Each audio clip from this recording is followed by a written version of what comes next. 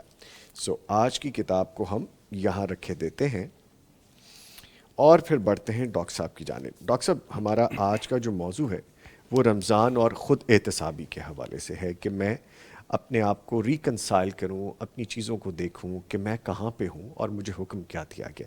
فرمائے گا حدیث میں ہے کہ جس نے ایمان اور احتساب کے ساتھ روزے رکھے اس کے گناہ معاف کر دیے گئے۔ اس احتساب، اکاؤنٹیبلٹی کا مفہوم کیا ہے؟ بسم اللہ الرحمن الرحیم۔ پہلی چیز تو یہ ہے کہ جو حدیث کے اندر الفاظ ہیں، جی، من صام رمضان ایمانا واحتسابا غفر له ما تقدم من ذنبہ، جی، تو وہ اکثر شارحین نے اس کے بارے میں لکھا ہے کہ اس سے مراد وہ احتساب نہیں ہے جو عرف عام میں ہم سمجھتے ہیں۔ ٹھیک ہے، یعنی احتساب بیورو ہوتے ہیں، جی، پھر وہ ٹیمز مقرر ہوتی ہیں، محتسب ہوتا ہے، تو اگرچہ عربک کے الفاظ ہی اردو میں منتقل ہوئے ہیں، جی، لیکن یہاں جو اس حدیث پاک کے اندر مفہوم ہے وہ لمبی حدیث ہے، وہ روزے کے حوالے سے بھی ہے، پھر قیام کے حوالے سے بھی ہے، اور لیلۃ القدر کے حوالے سے بھی ہے، اور اس میں یہ دونوں شرطیں جو ہیں وہ عائد کی گئی ہیں۔ جی، ایمان پہلی شرط ہے اور احتساب دوسری شرط ہے۔ اب ایمان تو ظاہر واضح ہے، جی، سب سمجھتے ہیں، اس لیے کہ ایمان اگر نہیں ہے تو کسی بھی عمل کا آخرت میں فائدہ نہیں ہے، یعنی یہ بنیادی چیز ہے، اس لیے نبی علیہ السلام نے سب سے پہلے ذکر کیا، اور غالباً اسی وجہ سے قرآن مجید میں کفار کے اعمال کے بارے میں مختلف مثالیں بیان کی گئی ہیں۔ جی، اعمالہم کسراب، ان کے اعمال ایسے ہیں جیسے سراب ہوتا ہے، یعنی وہ دور سے خاص کر پیاسا آدمی دیکھتا ہے تو وہ اس کو پانی نظر آتا ہے لیکن پانی ہوتا نہیں ہے، ہوتا نہیں ہے، تو اس کے پاس آتا ہے، کوئی پانی شانی نہیں ہوتا، جی، لیکن دکھائی یوں دیتا ہے۔ یا اسی طرح ایک آدمی جو پانی کی تہہ کے اندر ہے، وہاں اپنا ہاتھ نکالتا ہے، اندھیروں پر اندھیرے ہیں، لم یکد یراہا، تو وہ اپنا ہاتھ نہیں دیکھ پاتا۔ یا یہ کہا گیا سورۃ فرقان میں کہ ان کے اعمال کو ہم ہباء منثورا بنا دیں گے۔ لفظی ترجمہ تو ایسے کیا گیا کہ اڑتی ہوئی گرد و غبار، جی، لیکن امام مجاہد رحمۃ اللہ علیہ نے جو عبداللہ بن عباس کے شاگرد ہیں، انہوں نے اس کی تفسیر یہ کی ہے کہ جیسے روشن دان سے جب روشنی داخل ہوتی ہے نا، جی، تو وہ بریک بریک سے ذرات ہمیں اڑتے ہوئے نظر آتے ہیں، وہ اتنے بریک ہوتے ہیں کہ روشنی پڑتی ہے تو نظر آتے ہیں، سائڈ پہ ہو جاتے نظر بھی نہیں آتے ہیں، نہیں آتے، اور اتنے بے وزن ہوتے ہیں کہ ہر ڈائریکشن میں موو کر رہے ہوتے ہیں۔ جی، تو فرماتے ہیں وہ ہباء منصورہ، وہ گرد و غبار، یعنی اس کا کوئی وزن نہیں ہے، کوئی حیثیت نہیں ہے۔ اس طرح کی اور مثالیں بھی قرآن مجید میں دی گئی۔ ٹھیک ہے، تو کسی بھی عمل کے ریوارڈ کے لیے مومن ہونا، یعنی ایمان کا ہونا، یہ ضروری ہے، اس لیے پہلی چیز تو نبی علیہ السلام نے یہ بیان فرما دی۔ ٹھیک ہے، ویسے چونکہ عمل کے قبول ہونے کی 4 شرائط بیان کرتے ہیں علماء، 4 میں سے ایک کا تو میں نے ذکر کر دیا کہ ایمان ہے سب سے پہلے۔ جی، دوسرے نمبر پر وہ چیز ہے جو حدیث میں بیان کی گئی، اس کا میں ابھی ذکر کرتا ہوں۔ جی، تیسری چیز اس میں یہ ہے کہ آپ کا عمل نبی کی سنت کے مطابق ہونا چاہیے۔ ٹھیک ہے، عمل جو ہے وہ خلاف سنت قبول نہیں ہوتا، ٹھیک ہے، اس لیے اللہ تعالیٰ نے فرمایا کہ اے ایمان والو، اللہ کی اطاعت کرو، رسول کی اطاعت کرو، وَلَا تُبْطِلُوا أَعْمَالَكُمْ، اور اپنے اعمال کو باطل نہ کرو، یعنی نبی علیہ السلام کی اطاعت اور سنت کے خلاف جو کیے جانے والا اعمال ہیں وہ باطل ہیں۔ اور اسی طرح اگر کسی شخص کا رزق حلال نہیں ہے تو اس کا عمل بھی ریجیکٹ ہو جاتا ہے۔ حدیث میں اس کا ذکر بھی کیا گیا ہے، ایک آدمی لمبا سفر کرتا ہے، ہاتھ اٹھاتا ہے، دعا مانگتا ہے، اس کا کھانا پینا لباس حرام کی کمائی کا ہے، جسم نے پرورش پائی ہے حرام کی غذا سے، فَأَنَّىٰ يُسْتَجَابُ لِذَٰلِكَ، تو اس کی دعا کیسے قبول؟ دعا عبادت ہے۔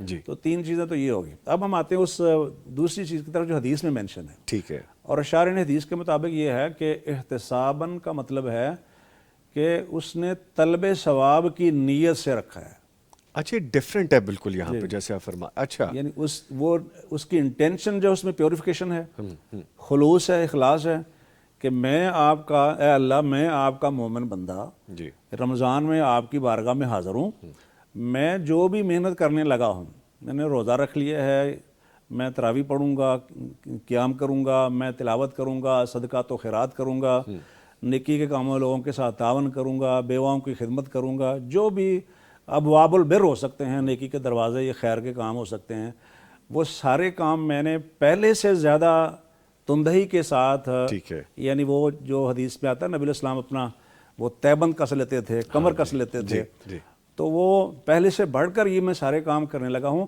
لیکن میرے ہر عمل کا جو اصل مقصد ہے وہ آپ کی رضا ہے، سبحان اللہ، یعنی میں آپ کو راضی کرنے کے لیے سارے کام میں کر رہا ہوں، اور خاص کر چونکہ روزے کا ذکر ہو رہا ہے جی اور پہلا رمضان ہے، تو اس میں حدیث کے اندر وہ واضح آ گیا الصوم لی و انا اجزی بہ، کہ روزہ میرے لیے ہے اور میں ہی اس کا بدلہ دوں گا، یعنی وہ کاؤنٹ لیس ثواب ہے، ٹھیک ہے، بلکہ کچھ علماء نے اس کو پڑھا ہے انا اجزا بہ، روزہ میرے لیے ہے اور میں ہی اس کا بدلہ ہوں، سبحان اللہ، اچھا، مطلب یہ ہے کہ اس صلے میں اسے میرا دیدار نصیب ہوگا، اور یہ تو ہم اہل علم سے سنتے رہتے ہیں کہ اہل جنت جب اللہ کی زیارت کریں گے جنت میں جی تو جنت کی ساری نعمتیں بھول جائیں گے، سبحان وہ کمال ایک وہ اٹریکشن ہوگی اور یقیناً، زیارت کی لذت ہوگی کہ کوئی نعمت جو ہے وہ ذہن میں نہیں رہی۔ نہیں رہی، تو اصل یہ ہے کہ اللہ کی طرف رجوع کرنا، اس کو ہمارے علماء مراقبہ کا نام بھی دیتے ہیں، الرقیب اللہ کے ناموں میں سے ہے، یعنی وہ نگہبان ہے، وہ ہر حالت میں جہاں کہیں بھی ہیں وہ آپ کو دیکھ رہا ہے، بلکہ وہ حدیث جبریل میں بھی الفاظ ہیں کہ پوچھا گیا کہ احسان کے بارے میں، تو فرمایا ان تعبد اللہ کأنک تراہ، آپ اللہ کی ایسے عبادت کریں گویا کہ آپ اللہ کو دیکھ رہے ہیں۔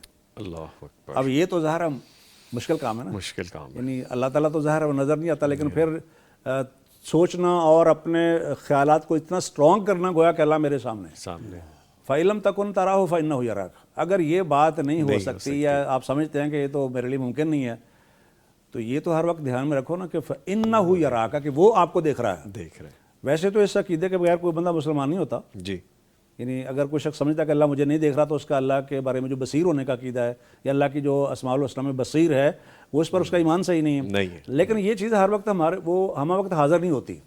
اب روزہ ایسی چیز ہے جو ہر وقت اس کو حاضر کرتا ہے، ہر حالت میں، آپ تنہائی جلوت میں ہیں، خلوت میں ہیں، وہ دیکھ رہا ہے نہیں دیکھ رہا، کیونکہ وہ کنڈیشن عبادت کی ایسی ہے کہ کسی وقت بھی بریک نہیں آتی اس میں، جی یعنی سحری سے لے کر افطاری تک درمیان میں ایک سیکنڈ کی بھی بریک نہیں ہے، مسلسل یہ آپ نے دھیان رکھنا کہ اللہ تعالیٰ آپ کو دیکھ رہا ہے۔ تو اصل میں یہ ہے کہ ایمان کی حالت ہو اور آدمی کی نیت جو ہے وہ ثواب کی ہو۔ ٹھیک ہے، باقی یہ بات ٹھیک ہے اپنی جگہ پر کہ اپنا احتساب کرنا چاہیے، بندے کو غور و فکر کرنا چاہیے، بلکہ وہ حدیث کے اندر بھی ایک بات موجود ہے جی کہ جب رمضان المبارک آتا ہے تو مشہور حدیث ہے کہ جو سرکش شیاطین ہیں وہ بند کر دیے جاتے ہیں۔ جی اب اس میں بھی بعض لوگ وہ ہمارے یہاں لطیفے وغیرہ بھی چلتے ہیں شیطان کے حوالے سے، اور مختلف قسم کے شیاطین جو ہیں ان کی وہ بیان کرتے ہیں کہ یہ شیطان تو بند ہو گیا اور یہ کھل گیا، یہ اور کھل گیا، ہاں جی، اس طرح کی چیزیں بھی چل رہی ہوتی ہیں، سوشل میڈیا کا دور ہے۔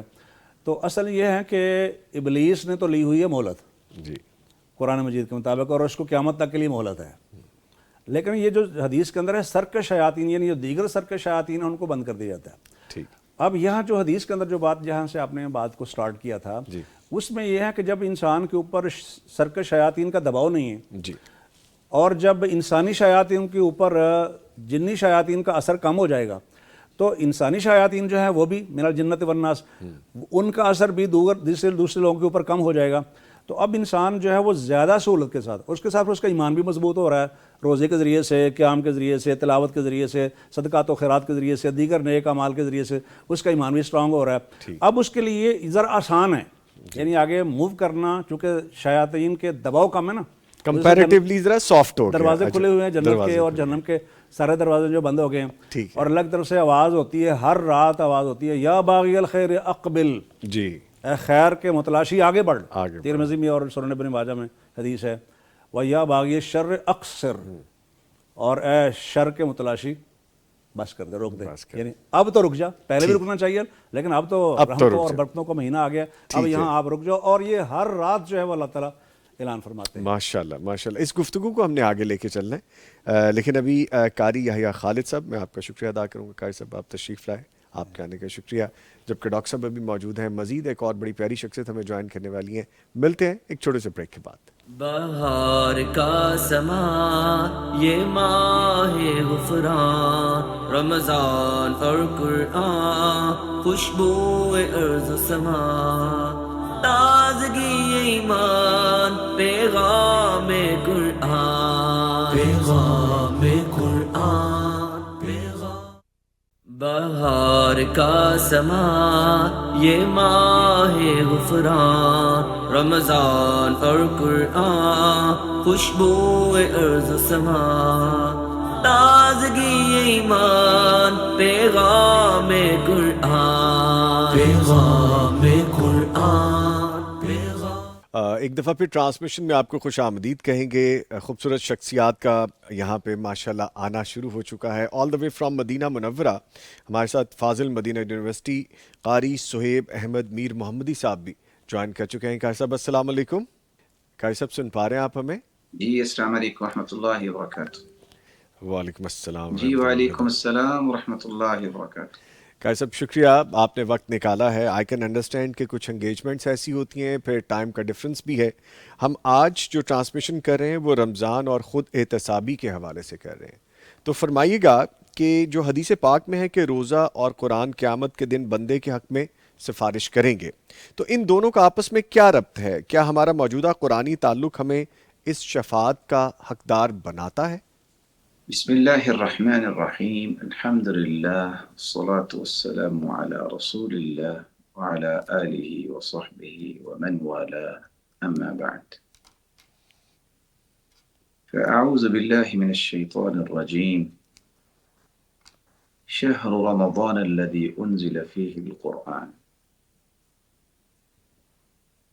قرآن مجید کے نزول کے متعلق اللہ ذوالجلال نے 3 آیات نازل کر کے اس بات کو واضح کیا ہے کہ قرآن مجید انا انزلناہ فی لیلۃ مبارکہ ایک بابرکت رات میں نازل ہوا ہے. انا انزلناہ فی لیلۃ القدر، وہ بابرکت رات لیلۃ القدر کی رات ہے. شہر رمضان الذی انزل فیہ القرآن، اور لیلۃ القدر جو ہے وہ رمضان المبارک میں ہوتی ہے. تو رمضان المبارک جس میں روزے رکھے جاتے ہیں اور اسی میں ہی قرآن نازل ہوا ہے. آپ صلی اللہ علیہ وسلم سے جب سوال کیا گیا کہ ایسا عمل بتائیے کہ اس کے مقابلے میں کوئی بھی عمل نہ ہو، تو آپ نے فرمایا علیک بالصوم، آپ روزہ رکھیں. اور دوسری طرف رسول اللہ صلی اللہ علیہ وسلم نے فرمایا خیرکم من تعلم القرآن وعلمہ، ان میں سب سے بہترین تو وہ ہے جو قرآن سیکھے اور سکھائے. تو قیامت کے دن قرآن بھی سفارش کرے گا، روزہ بھی سفارش کرے گا، کیونکہ قرآن کا اور رمضان کا چولی دامن کا ایک تعلق ہے کہ رسول اکرم صلی اللہ علیہ وسلم بھی اور 1450 سال کی تاریخ بھی یہ ثابت کرتی ہے جی کہ مسلمانوں نے رمضان کے اندر جو قرآن کا اہتمام کیا ہے وہ کسی مہینے میں نہیں ہوتا. اس لیے آپ صلی اللہ علیہ وسلم جبریل امین سے دور کیا کرتے، اور آخری سال تو آپ نے 2 مرتبہ دور کیا. قرآن یہ کہے گا کہ رات کی تاریکیوں اور دن کے اجالے میں یہ پڑھا کرتا تھا، اے اللہ میری سفارش کو قبول فرما. اور روزہ کہے گا کہ میں نے اسے کھانے پینے سے روکے رکھا، اے اللہ میری سفارش کو قبول فرما.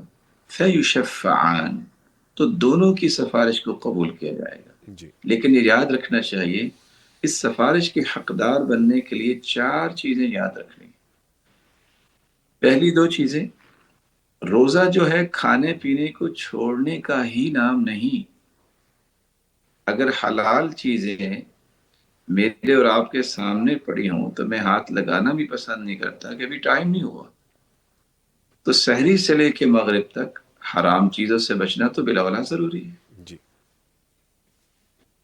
اسی طرح کھانے پینے سے جس طرح ہم رک جاتے ہیں، اس طرح ہمیں اس بات سے بھی رکنا چاہیے کہ صرف کھانا ہی رکنا نہیں ہے، کھانے پینے سے میں رک جاؤں، میری آنکھوں کا بھی روزہ ہونا چاہیے، میرے کانوں کا بھی روزہ ہونا چاہیے، اور میری سوچ بھی پاکیزہ ہونی چاہیے۔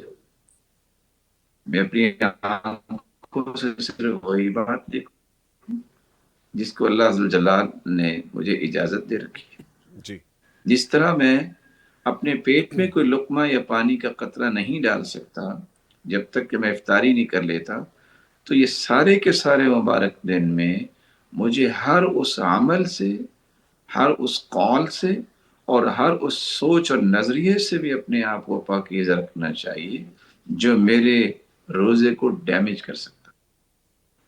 اور دوسری بات کہ رسول اکرم صلی اللہ علیہ وسلم نے فرمایا ہے کہ 3 لوگوں کی دعا قبول ہوتی ہے، لا شک فیہ، جس پہ شک نہیں ہے، دعوت المسافر و دعوت الصائم، جس میں ایک مسافر کی دعا ہے اور دوسرا روزے دار کی دعا ہے۔ نو ڈاؤٹ کہ روزے جب ہم افطار کر رہے ہوتے ہیں اس وقت بھی لوگ دعائیں کرتے ہیں، لیکن میرا کہنا یہ ہے کہ سحری سے لے کر افطاری تک جو بھی دعا کریں گے اللہ ذو الجلال اس سے قبول کریں گے۔ شرط یہ ہے کہ آپ حرام لقمے سے پرہیز کرنے والے ہیں، توحید کے پابند ہیں اور نماز کی پابندی کرنے والے۔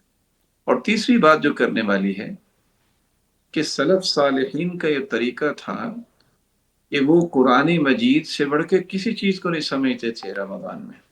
قاری سہیب احمد میر محمدی صاحب ہمارے ساتھ موجود تھے اور بات ہو رہی تھی خود احتسابی کے حوالے سے، روزے کے حوالے سے، کہ روزے کی حالت میں ہمیں کرنا کیا چاہیے، اکاؤنٹیبلٹی کے بارے میں بات ہو رہی تھی۔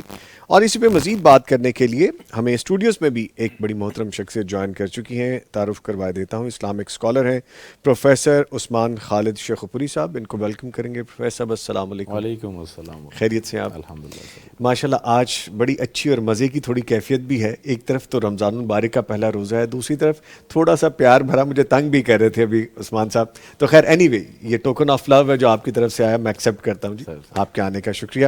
ڈاکٹر صاحب بھی موجود ہیں، گفتگو جاری ہے، تو ہم یہاں سے شروع کرتے ہیں۔ سر قرآن کا بھی ذکر کر رہے تھے قاری صاحب بھی، تو قرآن کی جو واضح نص ہے کہ غیبت کرنا اپنے مردہ بھائی کا گوشت کھانے کے مترادف ہے، تو کیا ڈیجیٹل غیبت روزے کے اجر کو نہیں کھا رہی؟ کیونکہ ہم ڈیجیٹلائز ہی تو ہو گئے۔ میں نے بہت ساری ایسی باتیں آپ سے مزید بھی کرنی ہے، تو یہاں سے آغاز کرتے ہیں۔ بسم اللہ الرحمن الرحیم۔ سر اصل میں اللہ تعالیٰ نے انسان کو بحیثیت انسان بہت ساری عزت سے نوازا ہے۔ جی اس کی پیدائش سے جب آغاز ہوا تو اللہ رب العزت نے اسی وقت سے اس کو ایسی تکریمات اور عزتیں دی ہیں جو باقی مخلوقات کے حصے نہیں آئی ہیں۔ من خلقتہ بیدی، میں نے اپنے ہاتھوں سے اسے بنایا ہے۔ اور اسی طرح نفخت فیہ من روحی، اس روح کی، اس کے ہمارے اندر جو روح ہے اس کی نسبت اللہ رب العزت نے اپنی ذات کی طرف فرمائی۔ جی پھر سجدہ کروایا گیا ملائکہ سے، جی اور اسی طرح پھر 4 قسمیں کھا کر فرمایا کہ لقد خلقنا الانسان فی احسن تقویم، کہ انسان کو ہم نے بہت اعلیٰ تقویم سے پیدا کیا۔ اور اسی طرح سو آن، اسلام نے بحیثیت انسان اس انسان کو بہت عزت دی ہے۔ پھر نبی علیہ السلام نے فرمایا کہ جب کوئی بچہ پیدا ہوتا ہے، ابھی کلمہ تو نہیں پڑھا اس نے، لیکن وہ فطرت اسلام پر پیدا ہوتا ہے، کل مولود یولد علی الفطرہ۔ اسی طرح اب ذرا غور کیجئے گا کہ یعنی تھوڑا سا غور طلب بات یہ ہے کہ اللہ نے انسان کو بڑا ہی معزز بنایا ہے، اور اس عزت کو اسلام کے ساتھ اور بڑھا دیا جاتا ہے۔ نبی کریم صلی اللہ علیہ وسلم نے ہمیں اس کی بہت ساری تفصیل کی بجائے میں 1-2 اشارے کر دیتا ہوں۔ جی نبی اکرم صلی اللہ علیہ وسلم نے ہمیں جب کوئی باسی جمائی لیتا ہے، چھینک آتی ہے، منہ کے آگے ہاتھ رکھنے کا حکم دیا ہے۔ یہ سنت ہے، اور آپ دیکھیے کہ چند لمحے کے لیے اللہ تعالیٰ اس پیارے انسان کا برا چہرہ کسی کو دکھانا نہیں چاہتا۔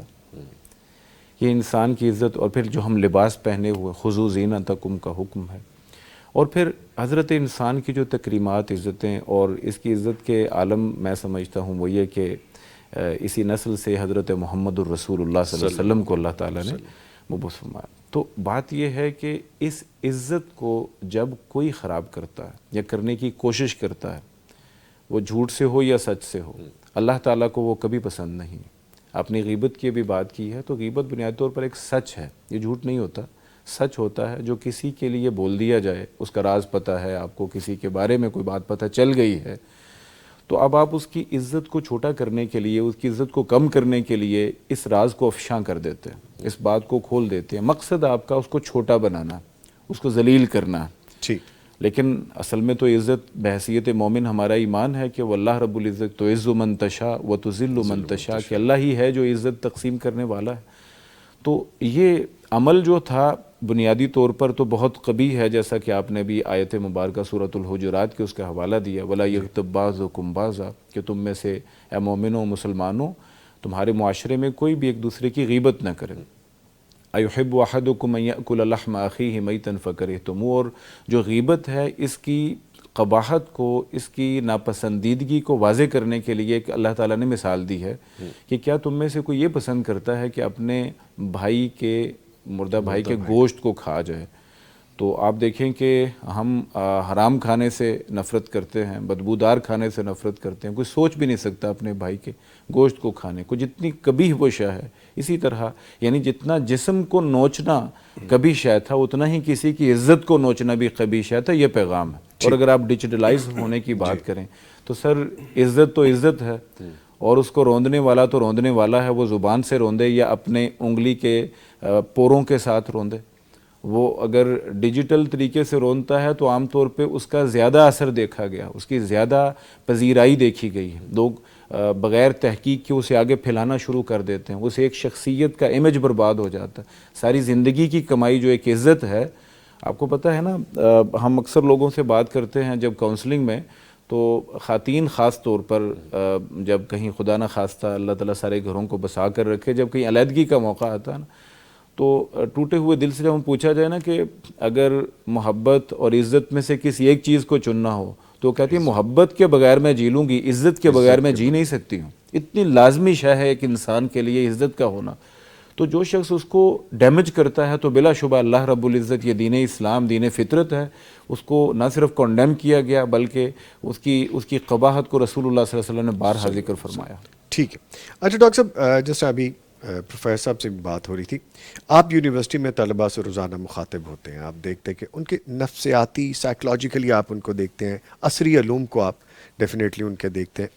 تو اگر ہم اس پوائنٹ آف ویو سے دیکھیں تو احتساب, سیلف اکاؤنٹیبلٹی, جس کی ابھی ہم بات بھی کر رہے تھے, اس میں کون سی ایسی چیز ہے, کوئی ایسی عملی شکل جو آج ہمیں نظر آتی ہو کہ پڑھے لکھے نوجوان کو رمضان میں اپنانی چاہیے, چونکہ آپ کلوز رہتے ہیں, آپ کو لیک کہاں پہ لگتا ہے, یا لگتا ہے یہ چیز ٹھیک ہو جائے؟ اس میں ایک چیز تو جو شیخ فرما رہے تھے غیبت کے حوالے سے, کہ اس میں کہا گیا کہ مردہ بھائی کا گوشت کھانا ہے وہ گویا. جی. اور اہل علم نے کہا کہ یہ تشبیہ اس لیے دی گئی ہے کہ مردہ شخص اپنے آپ کو ڈیفینڈ نہیں کر سکتا. یعنی مردہ کے بارے میں آپ جو کچھ بھی کہہ دیں وہ اس نے اپنا دفاع نہیں کر سکتا نا, کہ میں کوئی جواب دے آپ کو یا وضاحت کرے, نہیں کر سکتا. اسی طرح وہ آدمی جو آپ کے سامنے موجود نہیں ہے, جس کی عدم موجودگی میں آپ اس کی غیبت کر رہے ہیں, تو وہ بھی اپنا دفاع نہیں کر سکتا, اس لیے اس کے ساتھ اس کو تشبیہ دی گئی ہے. باقی ظاہر ہے کراہت کے لیے بھی یہ تشبیہ دی گئی ہے کہ انسان اس سے کراہت کرتا ہے, جیسے شیخ نے اس کی وضاحت کی ہے. ایک تو بنیادی چیز جو قاری صاحب بھی فرما رہے تھے کہ یہ رمضان اور قرآن کا بہت گہرا ایک تعلق ہے, اور دونوں شفاعت کریں گے. دونوں شفاعت سے مراد یہ ہے کہ انسان جو روزہ رکھتا ہے وہ, اور قرآن جو ہم تلاوت جس کی کرتے ہیں وہ. ٹھیک ہے. قرآن تو آلریڈی موجود ہے, ہر جگہ موجود ہے, صدیوں سے موجود ہے, جو ہم نے پڑھا ہے, لیکن ہمارے لیے وہ شفاعت کرے گا جو ہم نے پڑھا ہے, جس کو ہم نے سیکھا ہے, جس پر ہم نے عمل کیا ہے, جس کو ہم نے سمجھا ہے, یا کسی بھی اعتبار سے جڑ جائیں تو وہ برکت ہی برکت ہے. تو وہ مراد ہے اس کا شفاعت کرنا, اور اسی کے ذریعے سے پھر آگے انسان اپنی تربیت کی طرف آتا ہے, اخلاقی اصلاح کی طرف آتا ہے. جیسے قاری صاحب نے بھی ایک حدیث کی طرف اشارہ کیا, اور حدیث بخاری میں ہے کہ من لم یدع قول الزور والعمل به فلیس للہ حاجہ فی ان یدع طعامہ و شرابہ. جو آدمی جھوٹ بولنا نہ چھوڑے اور جھوٹ کو عملی جامہ پہنانا نہ چھوڑے. جی. اس میں یہ چیزیں بھی آتی ہیں کہ ایک انسان جو ہے وہ ایک چیز اس کے پاس نہیں ہے لیکن شو یہ کرواتا ہے کہ اس کے پاس ہے. جیسے آج کل وہ ڈیجیٹل باتیں ہو رہی ہیں, ہاں جی, شو آف کرنے کا بڑا وہ ٹرینڈ اپنے ہے. آپ کو ایسی تصاویر یا ایسے مناظر وہ اے آئی سے بنے ہوئے پیش کر دیتے ہیں یا اپنا ایسا امیج دیتے ہیں جو کہ ہے نہیں ہے. ٹھیک ہے, یحبون یحمدوا بما لم یفعلوا, جو انہوں نے کیا نہیں ہوتا اس کا کریڈٹ لے رہے ہوتے ہیں. اس قسم کی بہت ساری چیزیں جو ہیں وہ چل رہی ہوتی ہیں. تو ایک تو ہے کہ جھوٹ بولنا, اور یہ کہ عمل بھی, جھوٹ پر عمل, یعنی ایک عملی شکل, زبان سے کچھ نہیں بول رہا لیکن اس کا عمل جو ہے وہ فیک ہے, وہ جعلی ہے, اس مصنوعی پن ہے, اس میں کوئی حقیقت نہیں ہے. سر آپ سوری میں آپ کی بات ہو چک رہا ہوں خالد صاحب, یہ تو بہت بڑی بات کر رہے ہیں کہ آپ دیکھیں آج کل ہم اسٹیٹس جو لگا رہے ہیں وہ فیک ہے, ہم پوسٹ لگا رہے ہیں وہ فیک ہے, ہم اپنی ویڈیوز بنا رہے ہیں وہ, یعنی ہم جھوٹ کر رہے ہیں عملی طور پہ بھی کریں اور وہ ہمیں جھوٹ نہیں لگ رہا. تو سر یہ اس regardless of any age, regardless of any gender, کہ کوئی خواتین ہیں, مرد ہیں, بچے ہیں, ہم سب اس میں شامل ہیں. یہ تو بڑا روٹین میں ہو رہا ہے. وہ ایسے جیسے بندے نے جھوٹ کے کپڑے پہنے ہوئے ہیں جی, یعنی اس طریقے سے کہ انسان جو ہے اپنے آپ کو پورٹری اس طریقے سے کر رہا ہے جو کہ وہ ہے نہیں, ہے نہیں. یا میں اصل میرے پاس وہ علم نہیں ہے لیکن میں باور کرانے کی کوشش کرتا ہوں, میرے اندر وہ تقوی نہیں ہے لیکن میں وہ ایک مذہبی رنگ روپ اختیار کر کے شو کرواتا ہوں. یا ایک انسان جو ہے وہ چال کے ذریعے سے بتاتا ہے کہ وہ اس کے اندر پتہ نہیں کتنا تقوی جو بھرا ہوا ہے. یہ مختلف اینگلز جو ہیں وہ چل رہے ہوتے ہیں. یہ ایک شخص جو ہے وہ دکاندار ہے, وہ شو یہ کرواتا ہے کہ وہ بڑا ایماندار ہے, حالانکہ وہ ہے نہیں ہے, اور اس ایمانداری کے ذریعے سے اس نے اپنے دوسرے کام کرنے ہوتے ہیں. یہ عملہ بھی ہے, مطلب یہ قول زور والعمل بھی. تو یہ چیز تو اب اس دور میں نوجوان بھی سمجھتے ہیں, یونیورسٹیوں کے طلباء سمجھتے ہیں, کالج کے طلباء بھی سمجھتے ہیں کہ یہ جو فیک نیوز ہیں اور اس قسم کی جو چیزیں ہیں اس کے بارے میں بڑی وعیدیں ہیں اور اس کی قباحتیں بہت زیادہ ہیں. قرآن مجید نے تو یہ کہا ہے سورۃ احزاب میں کہ جو لوگ شہر کے اندر افواہیں پھیلاتے ہیں, مرجفون فی المدینہ, یعنی وہ چیزیں ہیں نہیں لیکن پھیلا رہے ہیں, جیسے ہمارے یہاں وہ پوسٹیں بنا کے یا اے آئی سے ویڈیو وغیرہ بنا کے اور اس طریقے سے پھیلا رہے ہوتے ہیں, دھڑا دھڑ شیئر کر رہے ہوتے ہیں. تو فرمایا ملعونین, یہ سورۃ احزاب میں, ایسے لوگ تو لعنتی ہیں, لعنتی ہے, یعنی اللہ کی رحمت سے یہ لوگ دور ہیں. اور یہ جو نوجوان نسل کی آپ بات کر رہے ہیں تو ان کو یہ بات تو سمجھ آتی ہے کہ یہ چیزیں نقصان دہ ہیں انسانیت کے لیے. ہاں یہ بات ٹھیک ہے, جب ان کو آپ کہتے ہیں کہ جہنم کے عذاب ہیں, وہاں یہ ہوگا, یہ چیزیں, تو وہ نوجوان ذرا تھوڑا سا پریکٹیکلی ہے نا, اور پھر وہ سائنس کی بات کرتے ہیں, لاجک کی بات کرتے ہیں, وہ کہتے ہیں جی ان علماء کا تو کام ہی ڈرانا ہے, حالانکہ وہ بھی ایک مقصود ہے لیکن ان کا اپنا ایک نوجوانوں کو سوچنے کا ایک اسکول آف تھاٹ ہے جو بن تو گیا. پھر وہاں ہم وہ کیلکولیشن کرتے ہیں نا, مثال کے طور پر میں بحیثیت انسان کے مسلم ہوں یا نہیں ہوں, مجھے اپنا احتساب تو کرنا چاہیے نا کہ میں نے رمضان المبارک ہے, اور رمضان المبارک کے اندر میں نے صبح سے کتنی نیکیاں کی ہیں. یہ تو اسٹوڈنٹ کر سکتا ہے کہ وہ اپنی ڈائری پہ نوٹ کرے, یہ کام کیا تھا, یہ کیا تھا, یہ سچ بولا تھا, فلاں کی مدد کی تھی, فلاں کی ہیلپ کی تھی, فلاں صدقے کا کام کیا تھا, اور فلاں بندہ پریشان تو اس کی پریشانی دور کی تھی, اور فلاں بندہ جو تھا نا وہ تھوڑا سا تاثرات چہرے کے عجیب سے تھے, میں خوش ہو کے مسکرا کے ملا ہوں, اس کے چہرے پہ رونق آ گئی, وغیرہ وغیرہ, بے شمار ایسی چیزیں وہ کاؤنٹ کر سکتا ہے. اچھا, اس کے برعکس بھی وہ کر سکتا ہے کہ میں نے کہاں جو ہے وہ سڑک پہ چلتے ہوئے کسی کو اذیت پہنچائی ہے یا کوئی اور کام کیا ہے, کون سا ایسا کام ضروری تھا, فرض میرے اوپر, وہ میں نہیں کر سکا, جو خدمت میں نے کرنی تھی وہ نہیں کر سکا. تو وہ دونوں کی لسٹیں بنائے اور دونوں کا جو رزلٹ نکلتا ہے, امپیکٹ آتا ہے, ان کو وہ کیلکولیٹ کرے اور روزانہ کرے, تو اس کے بعد اس کو سمجھ آ جائے گی کہ وہ کہاں کھڑا آگے بڑھ رہا ہے یا پیچھے ہٹ رہا ہے. Very well said, very well said. اچھا پروفیسر صاحب, جیسا ابھی ہم بات کر رہے ہیں کہ ڈیجیٹلائز ہونے کی, میرا روزہ بھی ہے, میں ریلز بھی دیکھ رہا ہوں, میں ٹائم سپینڈ کر رہا ہوں, فور نو گڈ ریزن وہ ساری چیزیں ہو رہی ہیں, تو کیا یہ سارا غفلت ہے, ڈیجیٹل غفلت ہے؟ دوسرا یہ فرمائیے گا کہ قرآن تو کہتا ہے کہ غافل ہونے کے بارے میں کثرت سے بیان کیا گیا ہے, تو آج کا نوجوان یا ہم لوگ, اگین وہی بات آ جاتی ہے کہ کوئی بھی ایج گروپ ہو, ہم تو سوشل میڈیا پہ ٹائم ضائع کرنا, روزہ ہو, نماز کا ٹائم ہو رہا ہو, اذان ہو رہی ہو, کوئی امپورٹنٹ کام کرنا ہو, ہم لیک کر رہے ہیں اس جگہ پہ بھی. انگلش میں کہتے ہیں نا access of every thing is bad. اصل بات یہ ہے کہ سوشل میڈیا کا جو استعمال ہے نا نظامی صاحب, اس کے حوالے سے 3 بنیادی باتیں ہمیں ذہن میں رکھنی چاہیے. اگر تو وہ ہمیں فرائض سے روکتا ہے تو پھر وہ گناہ ہے, واضح ہے. اگر وہ ہمیں ہماری ذمہ داریوں سے روکتا ہے, گناہ, کوئی شک ہی نہیں اس میں. اور یہ بہت واضح رہنا چاہیے ہمارے سامعین ناظرین پہ کہ وہ واضح طور پر گناہ ہے، اور کوئی بھی ایسا طبقہ نہیں ہے امت میں علماء کا جو اس کو انڈورس کرتا ہو۔ دوسری بات یہ ہے کہ اگر سوشل میڈیا ریاکاری کے درجے میں داخل ہو جاتا ہے، جیسا کہ آپ نے ریلز کا ذکر کیا، اور لوگ اپنے آپ کو دکھانے کی خاطر، اپنے آپ کو نمائش کے لیے، جیسا کہ ابھی ڈاکٹر صاحب فرما رہے تھے کہ اپنے آپ کو دکھانے کے لیے لوگ جو ہیں وہ اس میں ایگزیجریٹ بھی کرتے ہیں، تو اگر یہ ریاکاری کے دائرے میں ہے تو بہرحال بہت واضح ہے، ریاکاری کو تو نبی علیہ السلام نے شرک اصغر تک قرار دیا۔ تیسری بات بہت اہمیت کی حامل وہ یہ کہ اگر یہ ریاکاری نہ بھی ہو، اگر یہ فرائض سے غفلت نہ بھی ہو، اور اگر آپ جو میڈیا یوز کر رہے ہیں وہ ذمہ داریوں سے بھی غفلت نہ بھی ہو، تو پھر بھی اس کا زیادہ استعمال نقصان دہ ہے، اور چونکہ وہ شخصیت پر، وہ نفسیات پر، وہ آپ کی طبیعت پر، آپ کے مقاصد زندگی پر مؤثر ہو رہا ہے، اس وجہ سے اسے لمٹائز کرنے کی ضرورت ہے۔ یہ ہماری بہت سی بہنیں، رمضان میں بھی آپ دیکھ لیجیے، پہلا روزہ تھا، اختتام کو ہے، تو آپ دیکھیے کہ اس دن میں بھی آپ کا اسکرین ٹائم کم نہیں ہوتا، الا ماشاءاللہ، الا من رحم ربی۔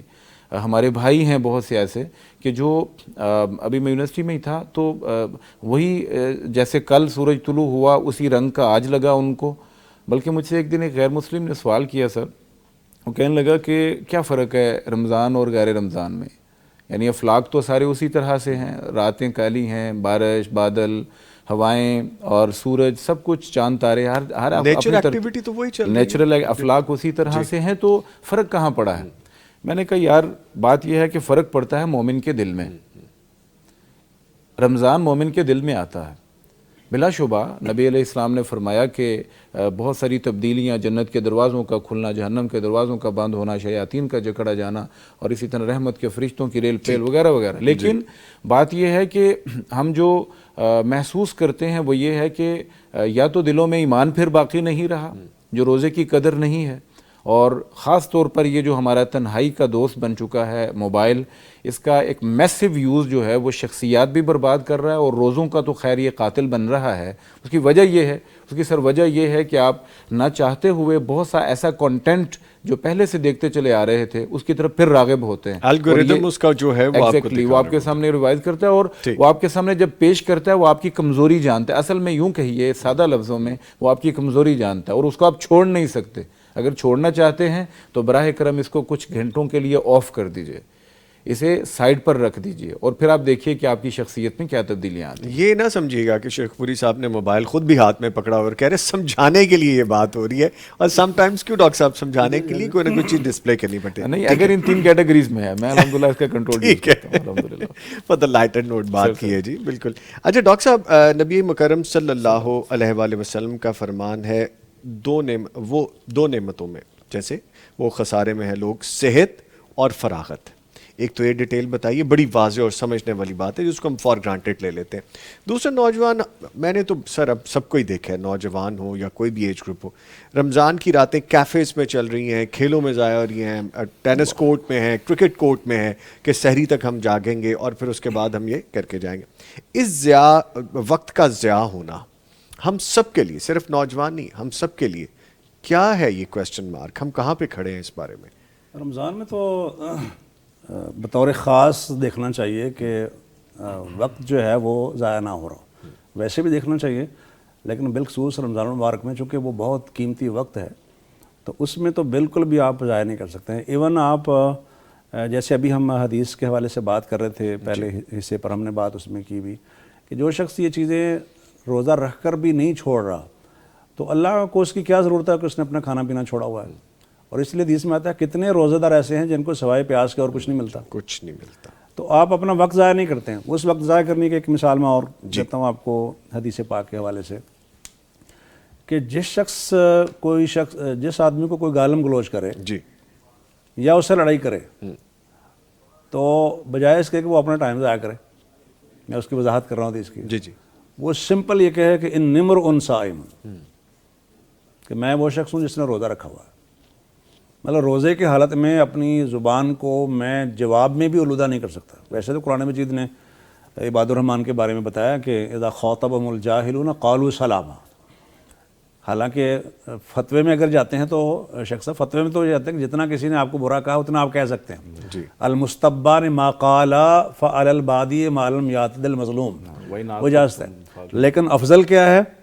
وہ جو نبی علیہ السلام حضرت ابوبکر رضی اللہ تعالیٰ عنہ سے توقع کر رہے تھے وہ افضل تھا.